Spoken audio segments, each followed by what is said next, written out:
Good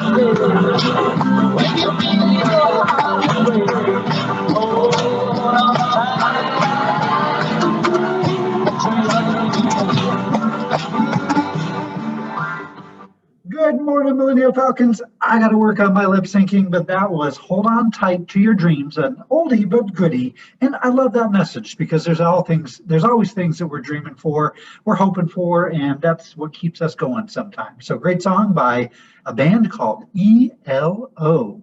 All right, let's get to it. You know that we got lots of things to share with you on the announcements, and I want to have some pictures in front of you in order to be able to do that. So we've been doing lots of celebrations this week. I have two new people I wanted to introduce you to. This is on the left, critical care nurse Sandra Lindsay, and then on the right, Dr. Kismekia Corbett. And they're the people I want to talk to you. Again, history, sometimes we think about the past, but this is current history. This is living history. And these are two women who are making history and making our nation a safer place. On the left, critical care nurse Sandra Lindsay is the first American to get the vaccination outside of the trials. Now, when they were doing the vaccinations, they had to do all these different trials to make sure it was safe. But the very first person in America to receive it was critical care nurse Sandra Lindsay. She knows that it's scary and we don't know a lot about it, but she trusts that these smart people are taking care of us, and she wanted to model that. So thank you for showing that bravery. Now, what she might be even more comfortable knowing is you have some really smart, amazing doctors who are creating this vaccine. And the person on my right, Dr. Kismekia Corbett, is actually the lead physician who helped create the Moderna 19 vaccine. She led 6 other doctors in that process. And so two Black women who are making a huge impact on our current condition and making us safer. So wanted to share their names. They're probably not household names, but they are people that we can look up to. They're people that we can trust, and they're people who are making America a better place. Thank you, ladies, for doing that. All right, today, what are you gonna put in your body? Pepperoni pizza. I know that's always a favorite. Tomorrow, if you're going to be here, we got those mini cinnamon cream cheese bagels, or at least that's what's on the menu. So hopefully that is something that tempts you. We did put shout outs on hold for a day or two. So I got several, actually several from Miss Monahan's class and then some more from Miss Pincus's class. So I have these up here on the screen. I may not read word for word each and every one of them, but we know that these all come from Miss Monahan. She wanted to give one to Nevaeh for showing respect when she speaks to all members of her team. And I love how Miss Monahan showed that not only is it that SOAR behavior, but what specifically did they do to show that SOAR behavior? So thank you, Miss Monahan, for doing that. She wanted to give shout outs to Isaac, Layla, and Gabe for being accountable by participating in their math discussions.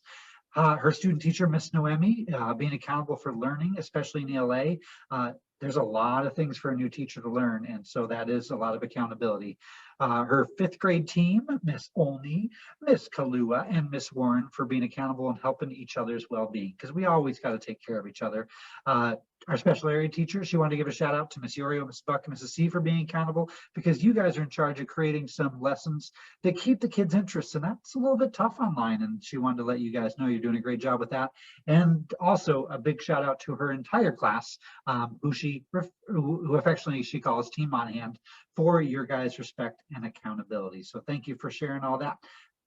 Miss Monahan, also some shout outs that Ms. Pincus heard in her class, or that she heard in the discussion. So it looks like Aiden wanted to give a shout out, or someone wanted to give a shout out. Looks like Nathan was giving one to Aiden for being accountable because he gets his work done. Love that. Asher wanted to give one to Alexa for being respectful. She keeps her video on. That's really important that we see you. Bryson wanted to give one to the whole class for being flexible and accountable. Achu wanted to give one to the whole class also for being safe, because he sees everyone wearing their mask no matter what. Again, love that specificity.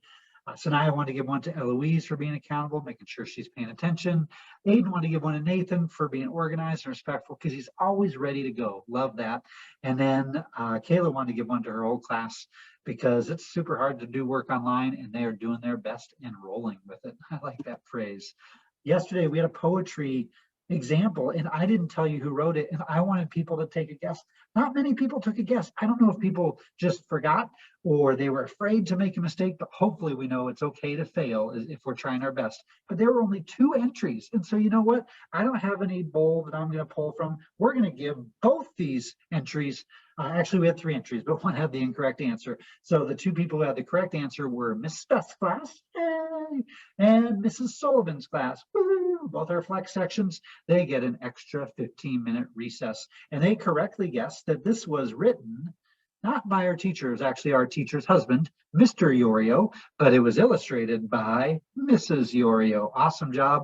Yorios are talented people, aren't they? All right, I'm going to be turning on over to Mr. Clamp here. He's somewhere in the building, as well as I think he has a poem that he wants to read to you guys. Before I do that, just a few quick announcements. Today is early release, so is tomorrow, so is Friday. That means every day at 2:10, we're getting dismissed this week. Next week, we got Read Across America celebrations coming. Your teachers will let you know about all the different fun things that you can dress up as. Staff, I want to know what you guys are currently reading. I want to put together a slide. We want to show kids, hey, we're adults. We love reading too. I know I'm currently reading a book called Green Lights by Matthew McConaughey. So we'd love to hear what all of you guys are reading, because we want to model for our kids that reading is something you do throughout your life. And then on-site staff, and that includes teachers who are on campus here too, we have a surprise coming for you on Friday morning. All right, I'm going to turn on over to Mr. Clamp, who's then probably going to turn on over to not Mr. B. I've got a new friend who is going to be doing the pledge. Mr. Rashunk, you're going to be on after Mr. B. I'm sorry, after Mr. Clamp, and then we're going to turn on over to Flash. You guys have a great day. Look forward to seeing you all around campus, and fly or soar high. Good Falcons. morning, Millennial Falcons. Welcome to the newest edition of Where in the World is Mr. Clamp Wednesday? Today is a special edition, and I'm seated, but hopefully there are enough clues around so that you might be able to figure out where in the world I am.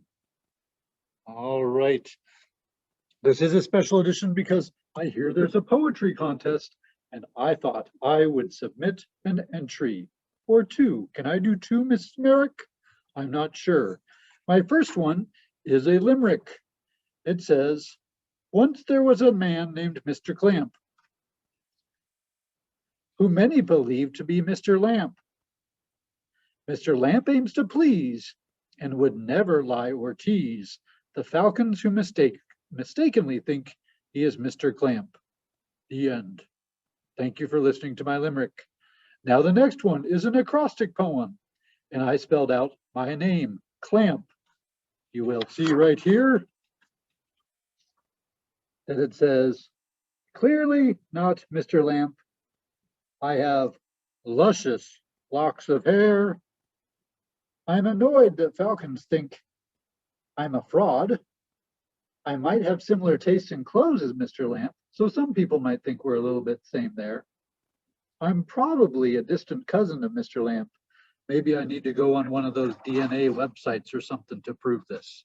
All right, thank you for joining me. Hopefully you have enough clues around this room to figure out where in the world I am. Have a great day, Millennial Falcons. Mr. Rishank, I pledge allegiance. Go ahead, please stand up.